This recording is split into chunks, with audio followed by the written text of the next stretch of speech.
Kami dari kelompok 2 ingin menjelaskan tentang revolusi Prancis. Perkenalkan, nama saya Talita, absen 36. Saya Fahira, absen 15. Saya Dinda, absen 6. Saya Fahri, absen 20. Saya Jaler, absen 18. Saya Fardan, absen 8. Saya Rizky, absen 33. Selamat menyaksikan. Latar belakang revolusi Prancis dipicu oleh sejumlah faktor sosial, politik, dan ekonomi yang mengakibatkan ketidakpuasan rakyat terhadap monarki absolut yang dipimpin oleh Raja Louis XVI. Berikut adalah latar belakangnya. Yang pertama, ada ketidakadilan sosial. Masyarakat Prancis terbagi menjadi 3 golongan atau estate. Estate pertama yaitu kaum bangsawan, estate kedua kaum pendeta, estate ketiga rakyat biasa. Kaum yang mayoritas berbani pajak yang berat, sementara kaum bangsawan dan pendeta dibebaskan dari pajak. Oke, yang selanjutnya dari latar belakang revolusi Prancis ada krisis ekonomi.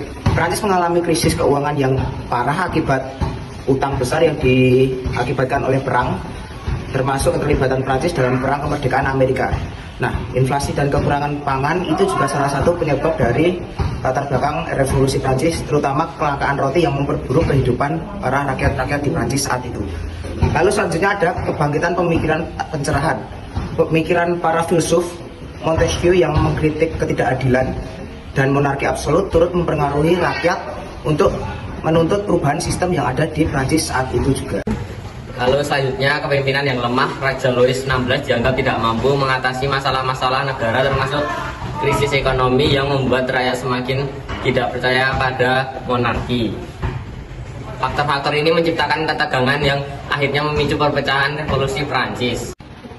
Berikut ini proses terjadinya revolusi Prancis.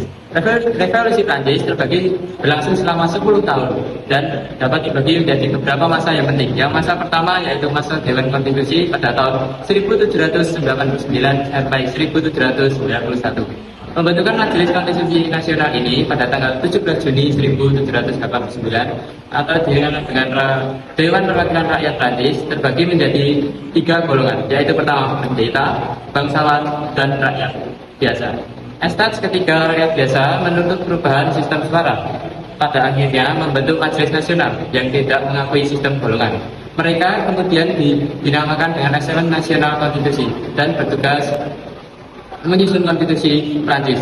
Saat Sumpah Lapangan Teknis pada tanggal 20 Juli 1789, Majelis Nasional mengambil Sumpah Lapangan Teknis menegaskan bahwa mereka tidak akan berpisah hingga mereka memberi konstitusi bagi Prancis. Pembebasan penjara Bastille pada tanggal 14 Juli 1789, rakyat menyerbu penjara Bastille dan membebaskan tawanan dan memandai awal revolusi Prancis. Bendera kerajaan diganti dengan bendera konflik nasional dan lagu Marseillaise dijadikan lagu kebangsaan mereka. 2. Masa legislatif tahun 1791 sampai 1792. Konstitusi Prancis setelah konstitusi disahkan pada 14 Juli 1790, Majelis Konstituante Nasional kembali ke fungsinya sebagai lembaga legislatif. Pengkhianatan Raja Louis XVI melarikan diri ke luar negeri yang dianggap sebagai pengkhianatan terhadap negara dan konstitusi. Raja ditangkap dan dibawa kembali ke Prancis.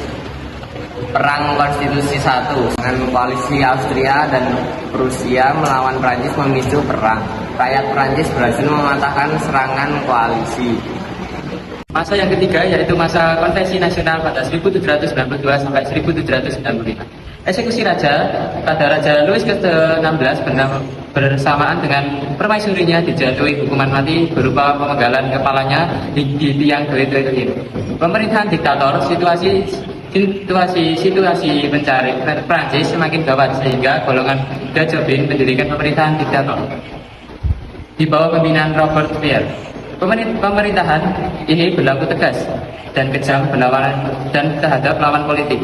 Jatuhnya Robert Pierre, golongan bangsawan dan bourgeois berhasil menjatuhkan pemerintahan diktator. Masa Direktur 1795 sampai 1799, pemerintahan Direktur untuk mengatasi keluhnya keadaan kaum bourgeois membentuk Dewan Pemimpin Pusat yang terdiri dari 5 orang direktur. Tujuan adalah memberikan gambaran adanya pemerintahan yang demokratis.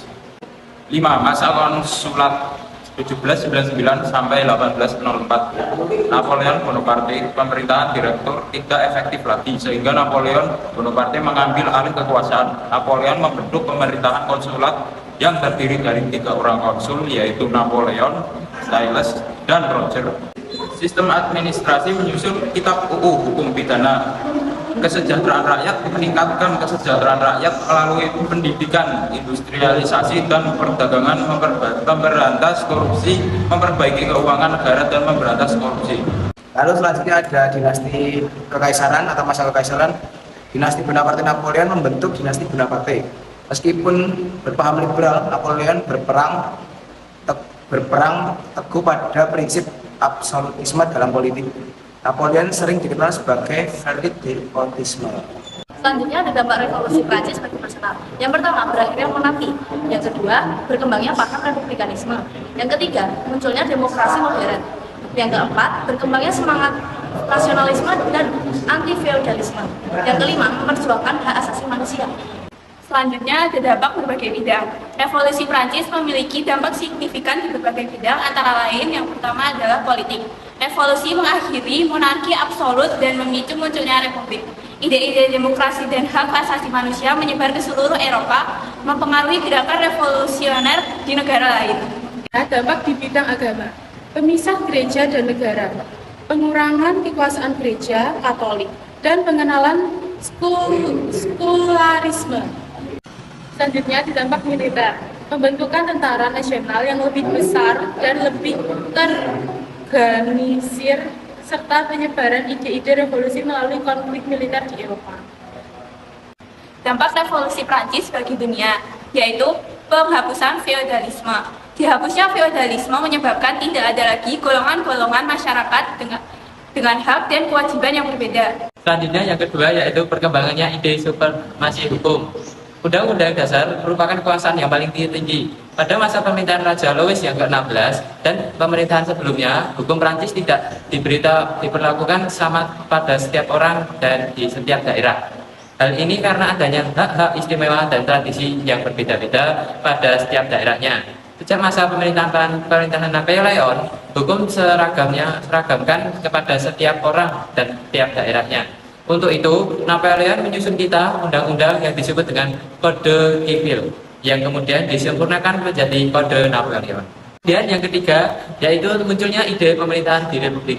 Pemerintahan kerajaan dianggap kurang tepat karena pergantian kekuasaan secara turun-temurun. Turun-temurun tidak menjamin kualitas seseorang kepala negara. Oleh karena itu, kita perlu dibentuk pemerintahan Republik dengan kepala negara dipilih oleh rakyat. Lanjut yang keempat, yaitu perkembangan paham demokrasi. Paham demokrasi muncul sebagai dampak dari pengakuan terhadap hak-hak manusia, terutama kebebasan dan persamaan hak antar manusia. Yang kelima adalah menyebarnya paham liberalisme. Ketika Napoleon berkuasa, ia menjadi penyebar terbesar paham liberalisme. Dengan tentara yang kuat, ia berhasil menaklukkan hampir seluruh Eropa dan wilayah lain di luar Eropa. Di setiap wilayah yang didudukinya, Napoleon senantiasa mendirikan pemerintahan yang liberal. Sesudah Napoleon jatuh, ide liberalisme itu tetap hidup di negara-negara tersebut, walaupun raja-raja Eropa melalui Kongres Wina tahun 1815 berusaha menghilangkannya. Yang kelima, meluasnya paham nasionalisme.